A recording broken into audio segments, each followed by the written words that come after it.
শোন বন্ধু, প্রেম করতে করতে যদি কেউ আসে তুই কাকের আওয়াজ করবো। আর আমার দেখ বেশি দেখিস না, হ্যাঁ? তোর বন্ধু অনেক শরম লাগে কি।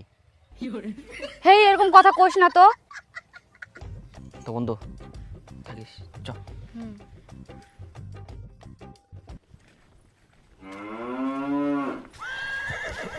ধুর, কুড়িবা আছে বিনা পয়সায় পাহাড়ের কাজ, আর মুই বলে আমার রাজদূত। ইস, তোর হাত তো কত নরম আর কত মুলায়ম। তুই প্রতিদিন মাখন খাস নাকি? ওটা মাখন না, মাখন। আর তুই এরকম ঢঙের কথা কইস না তো, এমনিতেই মোর মাথা গরম হইছে। কেন, কি হয়াতে? রোজ রোজ মোর ঝগড়াঝাটি করতে আর ভাল লাগেনি। মোর বয়স হই যা, কবে বিয়া করব সেটা কহে। কুড়িতে কেউ হয় না বড়ি, বুঝলে ও মোর সুন্দরী পরি। ধুর, তোর ওই ঢঙের কথা অনেক শুনিয়াং। মোর সাথে আর যোগাযোগ করব না। বিয়া করার মুরুদ নাই আর ভালোবাসতে আসছে।